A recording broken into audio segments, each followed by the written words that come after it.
नमस्कार दोस्तों, आपका अपना चैनल हिंदी जंक्शन पर स्वागत है। मैं परवेश कुमार सिन्हा आज फिर एक नए वीडियो के साथ आपके समक्ष उपस्थित हुआ हूं। तो अगर आप चैनल पर नए हैं तो चैनल को सब्सक्राइब कर दें, बेल आइकन को दबा दें ताकि आने वाला नोटिफिकेशन वीडियो का मिलता रहे और दोस्तों में ज़्यादा से ज़्यादा शेयर करें ताकि हमें उत्साह और मोटिवेशन मिलता रहे। दोस्तों, जैसा कि आप देख पा रहे हैं, बीपीएससी शिक्षक भर्ती जो आने वाली है उसके लिए टीजीटी, पीजीटी यानी 6 से लेकर 12 तक हिंदी विषय के जो तैयारी कर रहे हैं उनके लिए ये वीडियो बनाया गया है। इसमें हम लोग रीतिकार का परिचय, विभिन्न विचारकों का कथन एवं प्रवृत्तियाँ के बारे में जानेंगे। इसमें हम रीतिकार के परिचय, कथन, प्रवृत्तियों के बारे में गहरी अध्ययन एवं उससे संबंधित महत्वपूर्ण एमसीक्यू को भी देखेंगे। आप 9 to 10 या 11 to 12 या 6 to 8 किसी का भी तैयारी कर रहे हैं तो आपके तैयारी में ये वीडियो जो है महत्वपूर्ण भूमिका निभाएगा, क्योंकि ये वीडियो जो है पिछले प्रश्नों के अनुसार, सिलेबस के अनुसार ये बनाया गया है ताकि आपके तैयारी में महत्वपूर्ण भूमिका निभा सके। चलिए आज के टॉपिक की तरफ बढ़ते हैं। दोस्तों, जैसा कि आप देख पा रहे हैं, रीतिकार, परिचय, कथन एवं प्रवृत्तियाँ। इसमें रीतिकार के परिचय, कथन एवं प्रवृत्तियों के बारे में जानेंगे। इससे पहले आप सभी को स्टेट में सफल होने के लिए मेरे तरफ से बहुत बहुत बधाई। आप लोग जो है अपनी लक्ष्य को प्राप्त कर दिए, लेकिन आपका जो है अभी रास्ता समाप्त नहीं हुआ है। अभी बीपीएससी आपको निकालना है, तो स्टेट की तरह बीपीएससी को हल्का में ना लें। बीपीएससी का सिलेबस थोड़ा सा भास्ट होता है, इसके लिए आपको गहरी अध्ययन का ज़रूरत है। जैसा कि आप देखे हैं कि स्टेट में रिजल्ट जो है 80% लगभग दिया गया है और बीपीएससी टीचर जो वैकेंसी आएगी उसमें सीटें बहुत कम हैं, तो आपको ज़्यादा मेहनत करनी होगी। बीपीएससी आपकी बुद्धिमत्ता का परीक्षा है, इसमें जो ज़्यादा बुद्धिमान रहेगा उसी का रिजल्ट होगा। तो आप बुद्धिमान बनने का कोशिश करें, विद्वान बनने का नहीं। तो आप लोग को बहुत बहुत शुभकामना एवं बधाई स्टेट में सफल होने के लिए। आगे आप लोग तैयारी में अभी से ही लग जाएं। अब हम लोग जो है थोड़ा सा स्पीड में तैयारी करेंगे, क्योंकि रिजल्ट आ चुका है। अब जल्द ही जो है नोटिफिकेशन बीपीएससी का आएगा। तो चलिए, इसका पीडीएफ जो है मर्ज किया जा रहा है। आपको एक साथ 15 पीडीएफ मुहैया करा दिया जाएगा। तो आप लोग जो है चिंता ना करें। आप जहाँ भी कहीं कुछ गलती है, त्रुटि है, उसको सुधारने की कोशिश की जा रही है ताकि आपको दुविधा में ना रखा जाए। और टेलीग्राम चैनल पे कुछ जो है पीडीएफ दिया हुआ है, अगर उससे जुड़ना चाहते हैं तो वीडियो के डिस्क्रिप्शन में लिंक दिया हुआ है, वहाँ से टेलीग्राम चैनल पे जुड़ सकते हैं। तो बिना देर किए हुए चलिए हम लोग टॉपिक को देखते हैं। आप देख पा रहे हैं यहाँ पे लिखा हुआ, रीतिकार में रीति शब्द का प्रयोग काव्यांग निरूपण के अर्थ में हुआ। ऐसे ग्रंथ जिनमें काव्यांगों के लक्षण उदाहरण हो उसे रीति ग्रंथ कहा जाता है। आचार्यों ने रीति को विशिष्ट पद रचना कहा है। काव्य रीति, रस रीति, अलंकार रीति आदि का प्रयोग इस कार्य में अनेक कवियों ने किया। रीतिकार की काव्य धारा में अभिव्यक्ति महत्वपूर्ण हो गई। रीतिकालीन काव्य मुख्यतः दरबारी परिवेश में रचा गया। आप देखते हैं कि भक्ति कार्य के बाद जब रीतिकार का समय आता है तो इसमें जो है दरबारी काव्य ज़्यादा रचे गए हैं। ऐसा नहीं है कि सिर्फ दरबारी ही रचे गए हैं, वीर के और भक्ति के भी पद रचे गए हैं, लेकिन वो गौण है।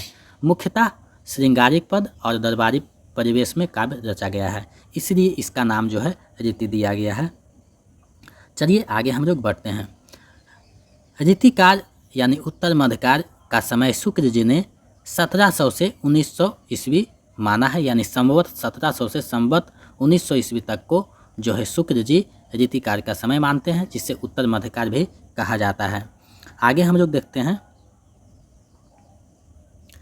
आचार्य शुक्र ने रीतिकार के बारे में कहा है, इसमें संदेह नहीं कि काव्य रीति का सम्यक समावेश पहले पहर आचार्य केशव ने ही किया, किंतु रीतिकालीन ग्रंथों की अखंड परंपरा चिंतामणि से चली, अतः रीतिकार का आरंभ उन्हीं से मानना चाहिए। यानी चिंतामणि को रीतिकार के प्रवर्तक मानते हैं।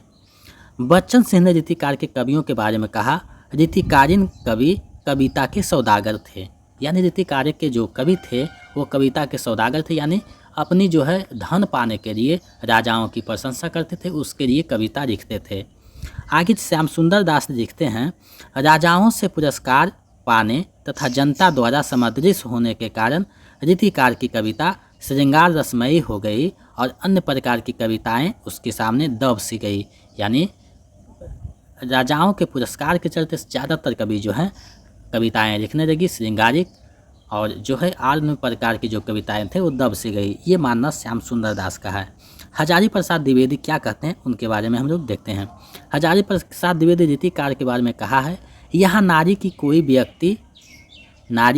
कोई व्यक्ति या समाज के संगठन की इकाई नहीं, बल्कि सब प्रकार की विशेषताओं के बंधन से यथासंभव मुक्त विलास का एक उपकरण मात्र है। देखिए यहाँ उपकरण मात्र मानते हैं नारी को।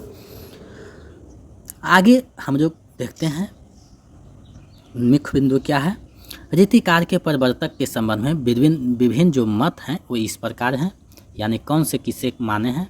तो विश्वनाथ त्रिपाठी मिश्र जो हैं कृपाराम को प्रवर्तक मानते हैं रीतिकार के, केशव दास को जो है डॉक्टर नगेंद्र प्रवर्तक मानते हैं, और चिंतामणि को रामचंद्र शुक्ल प्रवर्तक मानते हैं। ये जो पॉइंट हम पढ़ा रहे हैं एक दो बार आप देख लीजिएगा तो हमें लगता है आपके जहन और दिमाग में बैठ जाएगा, और इसका PDF दे दिया जाएगा, आप लोग अभ्यास करते रहिएगा। नोट में देखिए लिखा गया है कि कृपाराम को रचना क्रम की दृष्टि से, केशव दास को रचना व्यक्तित्व की समृद्धि की दृष्टि से तथा चिंतामणि को रीति की अखंड परंपरा चलाने की दृष्टि से रीतिकार का प्रवर्तक माना जाता है। ये चीज़ें जो है रीतिकार के प्रवर्तक के संबंध में था, और कथन जो है उपयुक्त ऊपर जो है हम लोग देखे थे। अब जो है रीतिकार की जो आगे धारा जो बही है रीति काव्य धारा, उसको हम लोग देखते हैं। रीति काव्य धारा का आधार रीति निरूपण पद्धति पर टिका हुआ है। अलग अलग आचार्यों व विद्वानों ने रीति निरूपण पद्धतियों की चर्चा की, जिनका अनुसरण रीति ग्रंथकार किया करते थे। इन ग्रंथ एवं ग्रंथकारों का वर्गीकरण इस प्रकार किया गया है। यानी यहाँ जो रीतिकालीन ग्रंथ थे और ग्रंथकार थे उसका वर्गीकरण किया गया है। अब हम लोग देखते हैं कितने वर्गों में वर्गीकरण किया गया है। तो रीतिकालीन काव्य या धारा जो है उसको 3 भागों में बांटा गया है। पहला है रीतिबद्ध, दूसरा है रीतिसिद्ध, तीसरा है रीतिमुक्त। यहाँ पे डायग्राम से स्पष्ट हो रहा है कि रीतिकालीन जो काव्य धारा है वो 3 भागों में बट गया था। पहला रीतिबद्ध है, दूसरा रीतिसिद्ध है, तीसरा रीतिमुक्त है। तो इसको हम लोग बहुत सिंपल तरीक़ा से समझ गए हैं। अब थोड़ी थोड़ी जानकारी सभी के बारे में रखना जरूरी है। मैंने यहाँ महत्वपूर्ण बिंदुओं को संकलन किया है क्योंकि ज़्यादा पढ़ना उचित नहीं है। हम लोग को विद्वान नहीं बनना है, बुद्धिमान बनना है। तो मैंने महत्वपूर्ण जो है बिंदुओं उसको यहाँ संकलित किया है ताकि आप अच्छे से तैयारी के लिए प्रिपेयर्ड हो सकें। पहला है रीतिबद्ध। हम लोग रीतिबद्ध के बारे में जानते हैं। रीतिबद्ध धारा क्या है? रीति की पद्धति में रक्षण ग्रंथों की रचना के साथ साथ उदाहरण एवं व्याख्या सभी परिस्थितियों का जिन रचनाकारों ने निर्वहन किया उन्हें रीतिबद्ध कवि कहते हैं तथा उनकी रचना को रीतिबद्ध काव्य नाम दिया गया है। इस धारा के प्रमुख कवि हैं केशवदास, चिंतामणि, मतीराम, पद्माकर, देव, भूषण, भिखारीदास, जसवंत सिंह, सुखदेव मिश्र, कुलपति मिश्र, रसरेन, सुरपति मिश्र, याकूब खां आदि। ये कवियों को आपको ध्यान में रखना होगा। यहाँ से प्रश्न पूछा जाता है कि इनमें से कौन से कवि रीतिबद्ध धारा के हैं या रीतिबद्ध धारा के नहीं हैं। तो आपको ये चीज़ें ध्यान में रखनी होगी। आगे हम लोग बढ़ते हैं। नेक्स्ट बिंदु है रीतिसिद्ध धारा। काव्य शास्त्रों के रचनों को ध्यान में रखकर जिन रचनाकारों ने रचना किया उन्हें रीतिसिद्ध कवि कहा गया तथा उनकी रचना रीतिसिद्ध काव्य अंतर्गत समझा गया। इस धारा के प्रमुख कवि हैं बिहारी, सेनापति, बेनी परवीन, रसनिधि, कृष्ण कवि, पजनेश आदि।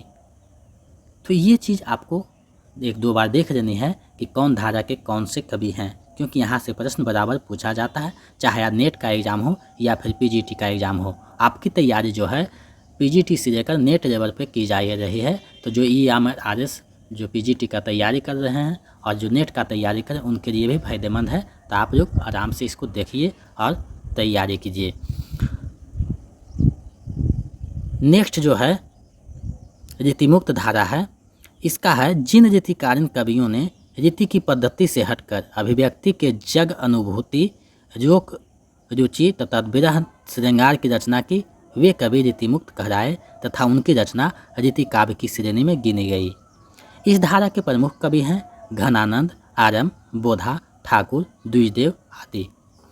यहाँ से जो है प्रश्न बनता है कवियों के संबंध में, तो आपको कवियों को जरूर याद रखनी होगी। अब हम लोग आगे बढ़ते हैं। अब देखिए रीतिकार के प्रमुख कवि हैं, जो संबंध में महत्वपूर्ण बिंदु है उसको देख रहे थे प्रमुख कवियों को। तो सबसे पहले केशव दास आते हैं। गणपति चंद्रगुप्त तथा नगेंद्र ने इन्हें रीतिकार का प्रवर्तक माना है। पहला पॉइंट हो गया कि गणपति चंद्रगुप्त तथा डॉक्टर नगेंद्र ने इन्हें रीतिकार का प्रवर्तक माना है। केशव ने भामा, उद्भट, दंडी का अनुसरण किया। ये अलंकारवादी आचार्य हैं। यहाँ से प्रश्न पूछा गया है पिछले बार नेट में और पीजीटी और स्टेट में भी कि इनमें से कौन एक अलंकारवादी आचार्य या कवि हैं। तो आपको इसका जवाब देना होगा, इसको याद रखना होगा। आगे है केशव दास का उपनाम वेदांती मिश्र था। इनका प्रमुख काव्य है कवि प्रिया, रसिक प्रिया, नखशिख और छंदमाला, विज्ञान गीता, वीर सिंह, देवचरित, जहांगीर जसचंद्रिक आदि।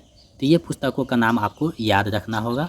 2-3 बार देखिएगा तो ये आपके दिमाग में आ जाएगा कि कौन किसका पुस्तक है। अब हम लोग जो है कथन देख लेते हैं कि इनके संबंध में विद्वानों का क्या कथन है। तो रामचंद्र शुक्ल लिखते हैं, वे काव्य में अलंकारों का प्रथम स्थान समझने वाले चमत्कारवादी कवि थे। यहाँ से प्रश्न पूछा जाता है कि ये कथन किसका है, किसके संदर्भ में है या किस आचार्य का है। तो ये आपको ध्यान में रखना होगा। ये जो है रामचंद्र शुक्ल का कथन है और केशव दास के संबंध में कहा गया है।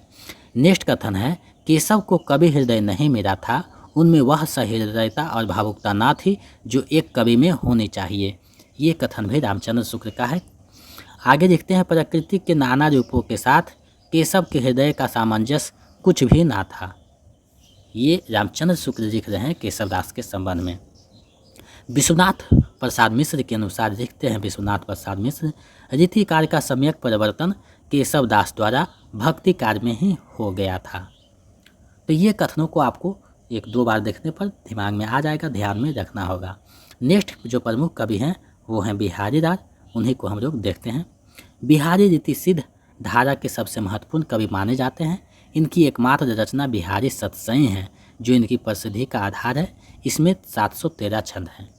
बिहारी दास का एक जो है प्रसिद्ध रचना बिहारी सतसई है और उसमें जो है 713 पद हैं।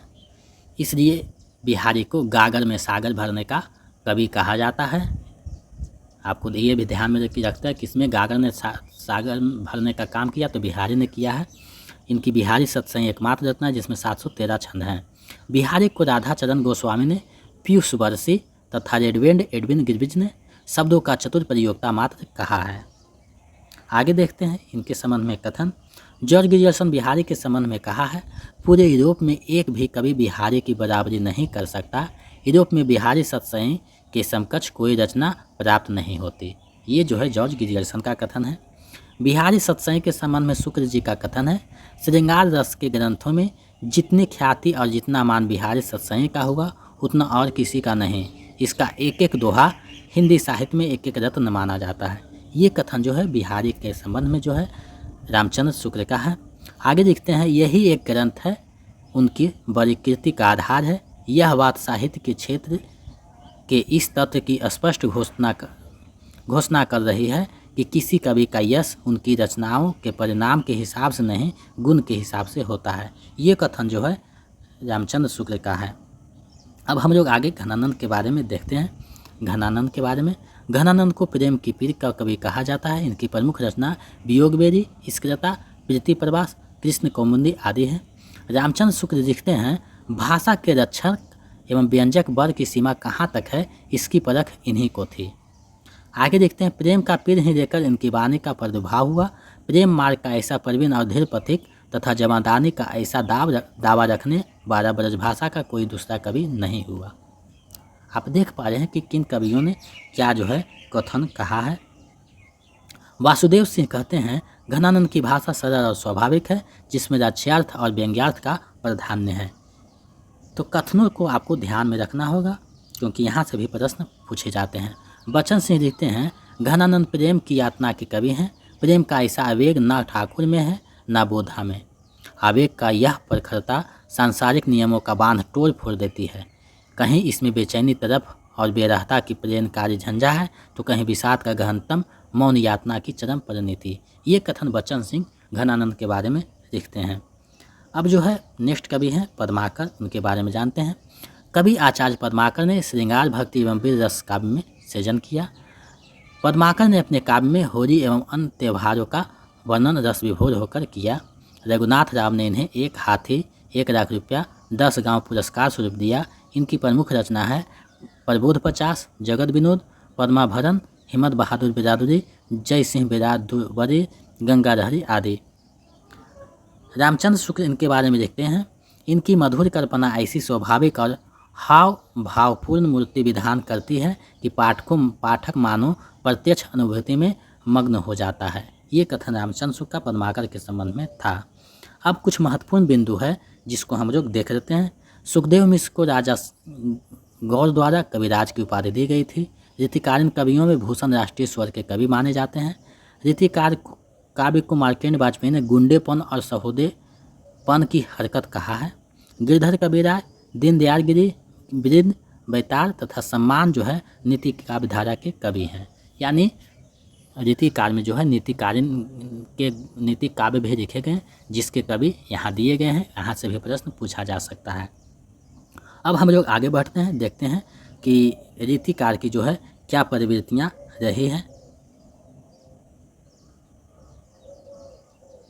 टाइपिंग मिस्टेक थोड़ा सा हुआ है। रीतिकाल की प्रवृत्तियाँ हैं श्रृंगार काव्य की प्रधानता, अलंकारिता के प्रति सजगता, प्रेमानुभूति की मानसरता, काव्य तथा आचार्यत्व का मिश्रण, आश्रयदाता की प्रशंसा। ये जो है रीतिकाल की प्रमुख प्रवृत्तियाँ हैं। यहाँ से भी प्रश्न बन सकते हैं। तो ये सारे जो है रीतिकाल से संबंधित महत्वपूर्ण बिंदु था जिसको मैंने समाहित किया, और बाकी जो पॉइंट छूट गया है उसको हम लोग प्रैक्टिस सेट में देख लेंगे। आपको चिंता करने की कोई बात नहीं है।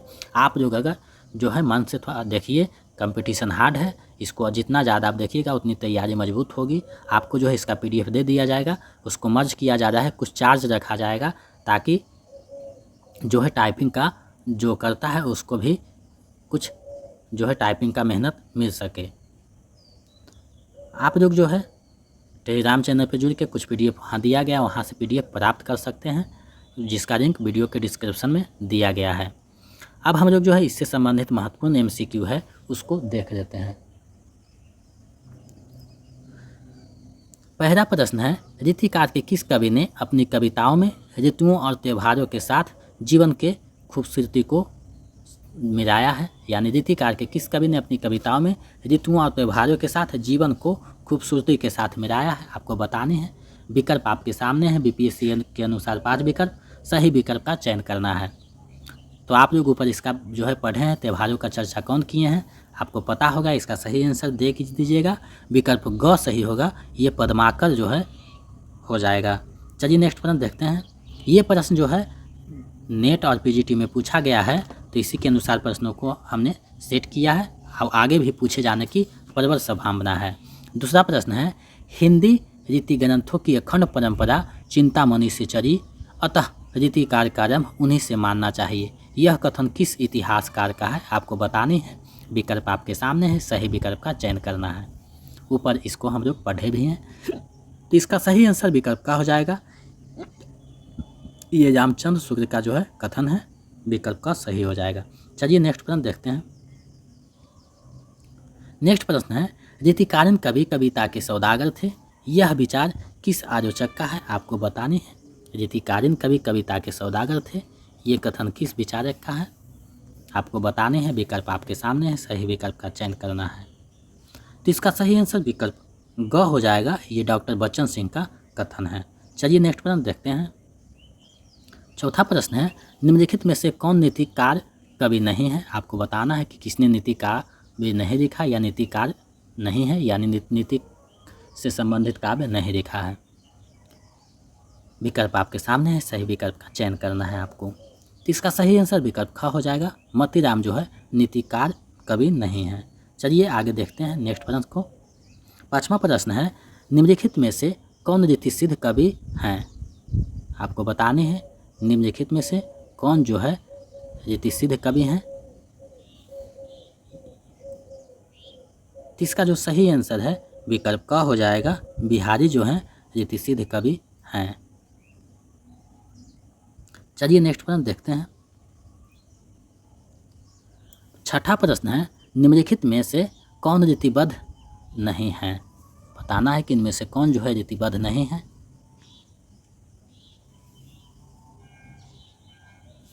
तो इसका जो सही आंसर है विकल्प होंगे हो जाएगा, उपयुक्त में से कोई नहीं, क्योंकि सभी जो है रीतिबद्ध कवि हैं, तो उपयुक्त में से कोई नहीं हो जाएगा। चलिए नेक्स्ट प्रश्न देखते हैं। निम्नलिखित में से कौन एक अलंकारवादी कवि हैं। यहाँ थोड़ा सा टाइपिंग मिस्टेक हुआ है। निम्नलिखित में से कौन एक अलंकारवादी कवि हैं। ये जो है पिछले बार बीपीएससी में पूछा गया था, तो आपको बताना है। तो इसका जो सही आंसर है विकल्प का हो जाएगा, केशव दास एक अलंकारवादी कवि हैं। चलिए नेक्स्ट प्रश्न देखते हैं। 8वां प्रश्न है, केशव को कवि हृदय नहीं मिला था, उनमें वह सहृदयता और भावुकता न थी जो एक कवि में होनी चाहिए। यह कथन किस आलोचक का है। विकल्प आपके सामने है, सही विकल्प का चयन करना है। बीपीएससी के अनुसार विकल्प मैंने रखा है ताकि आपको अभी से ही आदत हो जाए। तो इसका सही आंसर विकल्प ख हो जाएगा, रामचंद्र शुक्ल हैं। चलिए नेक्स्ट प्रश्न देखते हैं। केशव दास की रचना निम्न में से कौन नहीं है। केशव दास की रचना निम्न में से कौन नहीं है, आपको बतानी है। केशव दास की रचना निम्न में से कौन नहीं है। तो इसका सही आंसर विकल्प अंग हो जाएगा, उपयुक्त में से कोई नहीं, क्योंकि सभी जो है केशव दास की रचना है। चलिए नेक्स्ट प्रश्न देखते हैं। 10वां प्रश्न है, पूरे यूरोप में एक भी कवि बिहारी की बराबरी नहीं कर सकता। यूरोप में बिहारी सत्सई के समकक्ष कोई रचना प्राप्त नहीं होती। यह कथन किस विद्वान का है। यह कथन किस विद्वान का है, आपको बतानी है। ऊपर जो है हम लोग इसका अध्ययन भी किए हैं। तो इसका जो सही आंसर है विकल्प ग हो जाएगा, जॉर्ज गिरियर्सन का है। चलिए नेक्स्ट प्रश्न देखते हैं। 11वां प्रश्न है, प्रेम की पीर ही देकर इनकी वाणी का प्रादुर्भाव हुआ। प्रेम मार्ग का ऐसा प्रवीण और धीर पथिक तथा जवादानी का ऐसा दाव रखने वाला ब्रज भाषा का कोई दूसरा कवि नहीं हुआ। रामचंद्र शुक्ल ने प्रस्तुत कथन किस कवि को आधार बनाकर कहा है। ये प्रश्न जो है पीजीटी बीपीएससी में पूछा गया था, तो आपको बतानी है कि किस कवि के संबंध में ये बातें रामचंद्र शुक्ल करते हैं। ऊपर हम लोग अध्ययन भी किए हैं इसका। तो इसका सही आंसर विकल्प ख हो जाएगा, घनानंद को बारे में कहा गया है। तो ये महत्वपूर्ण प्रश्न और एमसीक्यू था रीतिकार की परिकथन प्रवृत्तियों के संबंध में। नेक्स्ट वीडियो में हम लोग रीतिकालीन ग्रंथ एवं ग्रंथकार तथा प्रमुख पंक्तियों के बारे में पढ़ेंगे।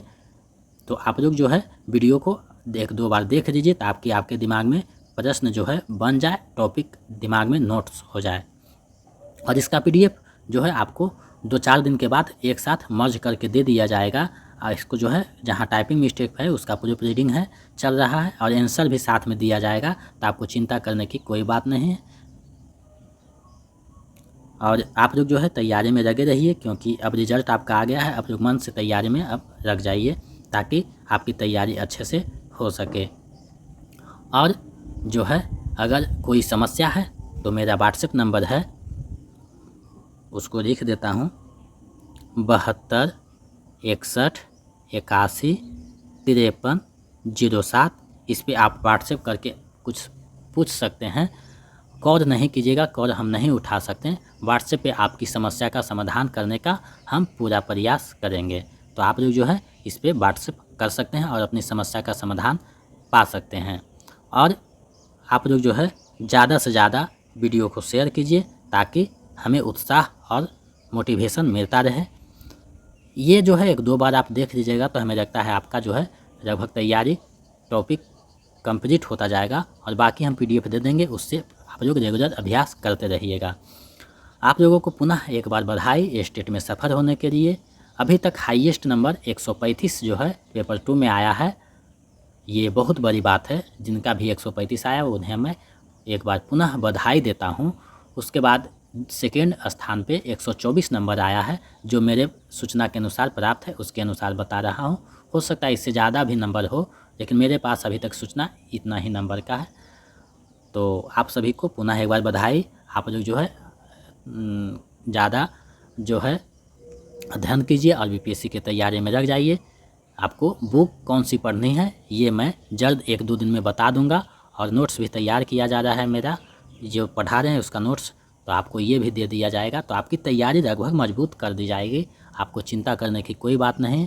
हम आपके लिए जो है मेहनत कर रहे हैं ताकि आप परीक्षा में सफल हो सकें। ऐसे ही सहयोग बनाए रखें। चैनल पर नए हैं तो चैनल को सब्सक्राइब कर दें, दोस्तों में शेयर कर दें ताकि हमें मोटिवेशन और उत्साह मिलता रहे। बहुत बहुत धन्यवाद। ऐसे ही सहयोग बनाए रखें। मिलते हैं एक नए वीडियो में।